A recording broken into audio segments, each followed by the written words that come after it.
Horror कहानियां TV. अगली मौत किसकी? संजीव अपने दोस्तों राघव और प्रतीक के साथ बियर बार में बैठकर बियर पी रहा था। संजीव आज बहुत खुश लग रहा था। अरे यार, आज की पार्टी में तो मजा आ गया।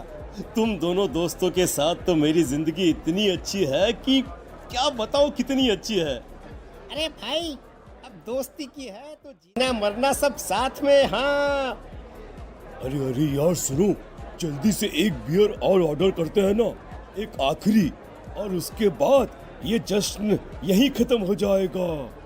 अरे हाँ हाँ, क्यों नहीं। वेटर, जल्दी से 2 बियर की बोतल लेकर आओ। आज मेरे दोस्तों को जश्न मनाना है, क्यों? इतने में वहां पर एक बहुत सुंदर लड़की छोटे छोटे कपड़े पहनकर हाथ में बियर की बोतल लेकर उसके पास आती है। ये लीजिए, आपने बियर ऑर्डर की थी ना, मैं लेकर आ गई। क्या बात है यार, इस बार की वेटर तो बड़ी सुंदर है। अब बियर लेकर आई हो तो अपने हाथों से ही पिला दो ना। हाँ हाँ, क्यों नहीं, जैसा आप बोलोगे मैं वैसा ही करूँगी। क्या बात है यार, अब तो लगता है रोज यहीं आना पड़ेगा। उसके बाद वो लड़की उन तीनों को बियर सर्व कर देती है। पार्टी करने के बाद वो तीनों अपने अपने घर जाते हैं। प्रतीक, संजीव और राघव को उनके घर छोड़कर जैसे ही अकेला अपनी कार में आकर बैठता है तो अचानक उसे एहसास होता है जैसे उसकी कार की पीछे वाली सीट पर कोई बैठा हुआ है। वो तुरंत पीछे मुड़कर देखता है। तुम यहाँ क्या कर रही हो? और तुम मेरी कार में कब आई? अरे तुम तो बार में वेटर थी ना। बस ऐसे ही मेरा दिल कर रहा था आपके साथ आपके घर चलने का, इसलिए मैं आपके साथ चली आई। अरे लेकिन तुम मेरी कार में आई कब? अभी कुछ देर पहले तो यहाँ पर मेरे दोस्त बैठे हुए थे। प्रतीक के इतना बोलते ही उस लड़के का चेहरा खतरनाक तरीके से बदल जाता है। उसकी आंखें पत्थर की तरह सफेद और पूरे शरीर पर नीली नीली नसें उभर आती है। गाड़ी चलाओ, पूरी स्पीड में चलाओ, और अगर तुमने गाड़ी रोकने की कोशिश भी की तो मुझसे बुरा कोई नहीं होगा। डर की वजह से प्रतीक के पसीने छूटने लगते हैं। उसका शरीर बुरी तरह से कांप रहा था। प्रतीक बिना कुछ सोचे समझे कार को फुल स्पीड से चलाना शुरू करता है। चलते चलते वो शहर से दूर एक पहाड़ी पर पहुंच जाता है और सामने अब सिर्फ पहाड़ी का किनारा दिख रहा है, जिसे देख प्रतीक घबराकर अचानक से कार को ब्रेक लगाता है।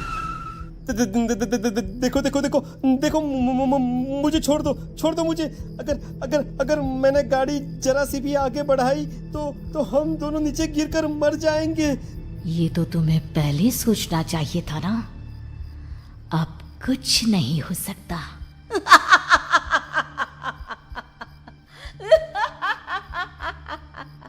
छोड़ दो मुझे। नहीं प्लीज मुझे छोड़ दो। प्लीज मुझे जाने दो। छोड़ दो मुझे। गाड़ी आगे बढ़ाओ। और तभी अचानक से बिना प्रतीक के स्टार्ट किए उनकी कार आगे बढ़ती है और गहरी खाई में गिर जाती है। उसके चीखने की आवाजें चारों तरफ सुनाई देती है।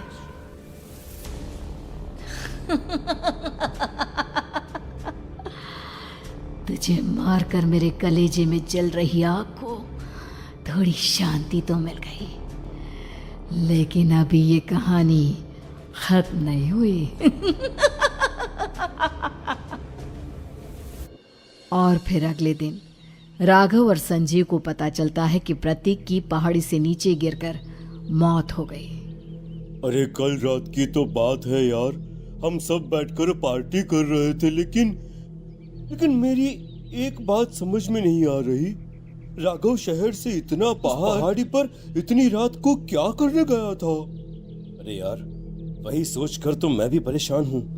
हम दोनों को छोड़ने के बाद तो वो सीधा अपने घर जाने वाला था, और वो आत्महत्या क्यों करेगा भाई? कल रात तक वो कितना खुश था, हमारे साथ सेलिब्रेट कर रहा था। हाँ, लेकिन पुलिस ने तो यही कहा है कि प्रतीक ने अपनी कार को जानबूझकर पहाड़ी से नीचे गिरा दिया और आत्महत्या कर ली। अरे यार, संजीव, मेरी तो कुछ भी समझ में नहीं आ रहा है। चल ठीक है, अब मैं अपने घर जाता हूँ। Okay, bye. राघव अपने घर में अकेला था। दोपहर का वक्त था। तभी दरवाजे की घंटी बजी। कौन है? अरे 1 मिनट रुको, अभी आता हूँ। राघव ने जैसे ही दरवाजा खोला उसने देखा कि सामने एक बहुत खूबसूरत लड़की खड़ी हुई है। कौन है आप और यहाँ किससे मिलने आई है? देखिए ना, बाहर बारिश शुरू हो गई थी, मेरी गाड़ी खराब हो गई है। आपका घर नजर आया तो सोचा कुछ हेल्प ले लेती हूँ। क्यों नहीं, आइए ना, आइए आइए। मेरे कपड़े पूरे भीग चुके हैं, क्या आपके पास टॉवल मिलेगा प्लीज? राघव अपने बाथरूम से एक टॉवल लाकर उस लड़की को देता है। थैंक यू सो मच, अब मैं चलती हूँ। अरे इतनी क्या जल्दी है? आप चाहे तो बारिश रुकने तक यहाँ पर रुक सकती हैं। हाँ। लड़की ने पलटकर राघव की तरफ देखा। नहीं, मुझे जाना होगा, मेरा काम बाकी है।